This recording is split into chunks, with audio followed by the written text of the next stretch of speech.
Tangan-tangannya yang renta menggenggam tubuh Via yang dingin, dan ia memeluknya erat seolah tak ingin melepaskannya.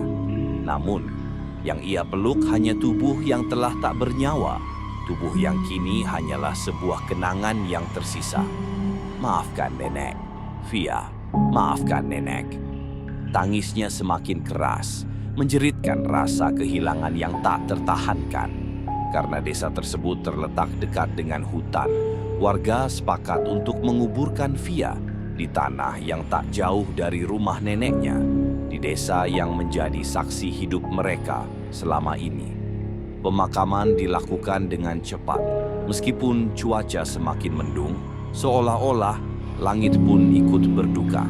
Di dekat rumah Nenek Husna, sebuah lubang menggali dalam, tanah yang lembab dan penuh akar-akar tua yang menghalangi.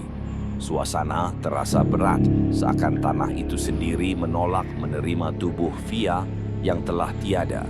Namun, saat tubuh Via diletakkan ke dalam dan perlahan diturunkan ke dalam lubang, udara di sekitar mereka semakin mencekam. Bau busuk tiba-tiba tercium, bukan bau tanah yang basah, tetapi bau busuk seperti sesuatu yang mati lebih lama dari seharusnya. Seolah tanah ini sudah terlalu lama menyimpan kekuatan gelap yang tersembunyi. Di tengah pemakaman yang sunyi, angin bertiup kencang, seakan suara-suara aneh bergema di udara. Tiba-tiba, suara tangisan yang terputus-putus terdengar, seperti datang dari dalam tanah itu sendiri. "Nenek, tolong aku." Suara yang begitu familiar, namun terasa asing dan sangat jauh. Suara itu adalah suara Via, namun kini terdengar begitu berbeda, dipenuhi dengan kesedihan yang tak terlukiskan. Nenek Husna yang berdiri di samping lubang itu terperanjat dan hampir terjatuh ke dalam tanah.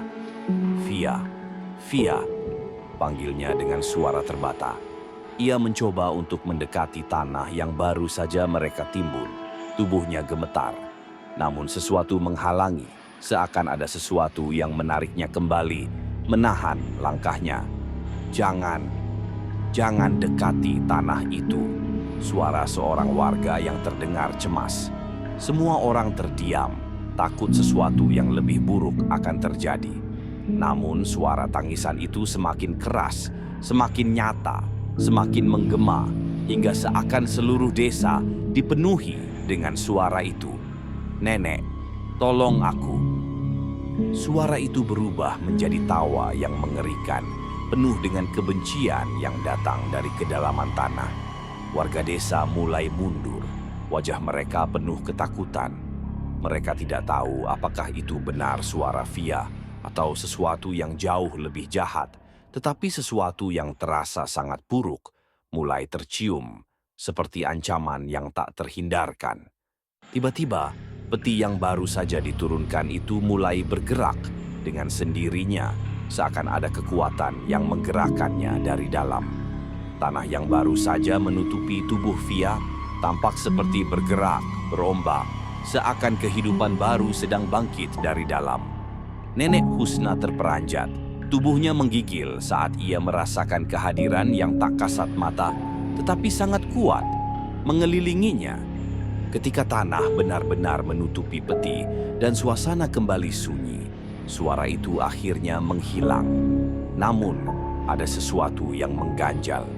Keheningan yang mencekam menyelimuti desa. Warga mulai pulang, namun tak seorang pun bisa mengabaikan rasa takut yang merayap ke dalam hati mereka. Malam-malam setelah pemakaman Via menjadi neraka yang hidup bagi Nenek Husna. Suara jangkrik dan gesekan dedaunan yang biasanya menenangkan berubah menjadi irama yang mengusik jiwa. Rumah tua yang ditempati Nenek Husna berdiri terpencil di tepi desa, hanya ditemani oleh bayangan pepohonan yang menari di bawah sinar bulan yang pucat. Angin malam menyelinap masuk melalui celah-celah jendela kayu yang renggang, membawa serta aroma tanah basah dan kesunyian yang mencekam. Dengan mata sembab yang merah karena tangis tak berkesudahan, Nenek Husna duduk di kursi goyang di ruang tengah. Tubuhnya lelah, tetapi pikirannya terus berputar mengenang cucunya yang malang. Setiap sudut rumah ini menyimpan kenangan tentang Via. Suara tawanya, langkah kakinya yang riang, dan wajah cerianya yang kini hanya tinggal bayangan. Namun malam itu, ada sesuatu yang berbeda. Kesunyian yang biasanya menghibur justru terasa menyesakkan. Tiba-tiba suara lembut namun penuh keganjilan terdengar di tengah keheningan. "Nenek!" Suara itu menyeruak dari sudut ruangan yang gelap. Nenek Husna merinding. Tangannya yang keriput menggenggam pegangan kursi dengan erat. Dengan napas tertahan, ia menoleh ke arah suara tersebut. Di sana berdiri sosok yang membuat darahnya membeku. Via. Namun, bukan Via yang dikenalnya. Wajah cucunya yang biasanya cerah kini pucat seperti mayat. Mata yang dulu penuh kehidupan kini kosong dengan lingkaran hitam yang dalam. Darah segar mengalir dari pelipisnya, menodai pipi yang seharusnya mulus. Tubuhnya melayang sedikit di atas lantai, seolah tidak lagi terikat oleh hukum alam. "Nenek," suara Via berbisik lirih, penuh luka. "Aku dibunuh." Jantung Nenek Husna berdegup kencang, tangannya gemetar. "Apa maksudmu, nak? Siapa yang melakukannya?" Via mendekat perlahan, setiap langkahnya membuat lantai kayu berderak, meskipun ia tidak benar-benar menyentuhnya. "Anak-anak itu," bisiknya dengan suara yang semakin berat dan serak. "Teman-temanku, mereka mendorongku." Nenek Husna menatap cucunya dengan ngeri. "Tidak mungkin, mereka tidak akan melakukan itu." Via tidak menjawab. Matanya yang kosong tiba-tiba menyala merah, seperti bara api yang menyala di tengah kegelapan. Wajahnya yang penuh duka berubah menjadi ekspresi marah yang menakutkan. Malam-malam berikutnya menjadi semakin mengerikan. Setiap malam, Via muncul dengan bisikan-bisikan yang terus menghantui. "Mereka harus mati, Nek. Balaskan dendamku." Awalnya, Nenek Husna menolak. Tetapi semakin sering bisikan itu datang, semakin rapuh pertahanannya. Rasa kehilangan dan kesedihan yang mendalam membuat pikirannya terkikis. Wajah Via yang penuh dendam terus membayangi setiap sudut pikirannya. Namun, ada sesuatu yang berubah dari sosok Via. Suaranya semakin lama semakin menyerupai sesuatu yang bukan manusia. Serak, berat, dan penuh kebencian yang tak terhingga. "Mereka harus merasakan apa yang aku rasakan." Bayangan Via semakin nyata setiap malam. Tubuhnya yang melayang kini diselimuti kabut gelap yang bergerak seperti makhluk hidup. Rambutnya yang panjang berkibar liar, seolah disentuh oleh angin dari dunia lain. Mata merahnya bersinar terang, menembus jiwa siapa saja yang menatapnya. Suatu malam, Nenek Husna tak lagi mampu melawan bisikan tersebut. Ia berdiri dengan mata kosong, tubuhnya kaku seperti boneka yang dikendalikan oleh tali tak terlihat.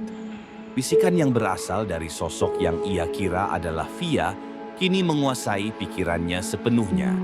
Namun itu bukan Via. Itu adalah Nagumo, iblis purba yang telah menyusup ke dalam rumah dan jiwa Nenek Husna. Suara lembut yang dulu penuh kasih berubah menjadi jeritan iblis yang memerintah dengan penuh kebencian. "Balaskan dendamku." Suara itu menggema di seluruh ruangan. Di dalam panti, anak-anak telah terlelap di kamar mereka. Hanya Nenek Husna yang terjaga, berdiri di dapur dengan tatapan kosong. Pisau besar berkilat di tangannya, memantulkan cahaya remang dari lampu minyak yang bergoyang-goyang tertiup angin. "Nenek, waktunya tiba," bisik suara dingin dan dalam di telinganya. Suara Nagumo, iblis purba yang telah merasuki pikirannya. "Habisi mereka, balaskan dendam cucumu." Wajah Nenek Husna yang biasanya penuh kasih kini berubah. Matanya tampak kosong dan bibirnya gemetar tanpa suara. Dengan langkah berat namun pasti, ia berjalan menuju kamar Akil. Langkah sepatunya menimbulkan bunyi berderit yang memecah kesunyian malam. Di dalam kamar, Akil tidur pulas dengan selimut yang membungkus tubuhnya. Namun, hawa dingin yang tiba-tiba menyelusup membuatnya menggigil. Seolah merasakan sesuatu yang tidak beres, matanya perlahan terbuka. Di samping tempat tidurnya berdiri Nenek Husna, wajahnya setengah tersembunyi dalam bayangan. Namun kilatan mata merah yang memantul dari pisau besar yang diangkat tinggi-tinggi membuat Akil terbelalak. "Nenek, kenapa?" tanyanya dengan suara mengantuk yang berubah menjadi ketakutan. Namun Nenek Husna tidak menjawab. Dalam gerakan yang cepat dan tanpa ragu, ia menusukkan pisaunya ke dada Akil. Darah memercik ke wajahnya, mengalir deras membasahi kasur dan lantai kayu yang berderit lemah. Akil tercekik, matanya membelalak, tubuhnya menggeliat sejenak sebelum akhirnya terdiam dalam keheningan yang mencekam. Jeritan pendek Akil membangunkan anak-anak lain. Mereka berlari keluar dari kamar masing-masing dengan wajah penuh ketakutan. "Nenek, kenapa?" teriak Mutia sambil menangis histeris. Namun yang berdiri di depan mereka bukan lagi sosok Nenek Husna yang mereka kenal. Wajahnya kini terdistorsi mengerikan. Kulitnya pucat dengan guratan hitam yang menjalar seperti akar pohon. Matanya bersinar merah menyala dan tawa kecil yang menyayat hati keluar dari bibirnya yang pecah. "Kalian semua harus mati," desisnya dengan suara yang menggema aneh, bukan lagi suara manusia. Anak-anak itu berlarian panik ke ruang tamu. Asep yang terjatuh karena tersandung karpet mencoba bangkit. Namun, Nenek Husna telah berada di atasnya. Dengan gerakan yang cepat dan brutal, ia menggorok leher Asep. Darah memancar deras, membasahi lantai kayu yang berderit lemah di bawah tubuh yang kini tak bernyawa. Jeritan Mutia memenuhi ruangan, tetapi suaranya tenggelam dalam suara langkah kaki yang berlari ketakutan. Rama yang terbangun karena suara gaduh menyaksikan semua itu dari balik pintu kamarnya. Tubuhnya gemetar hebat dan air mata mengalir deras di pipinya. Ia tahu bahwa jika ia tetap di sana, ia akan menjadi korban berikutnya. Dengan hati-hati, ia membuka jendela kamar yang menghadap ke halaman belakang. Hawa malam yang dingin menyentuh kulitnya, namun ia tidak peduli.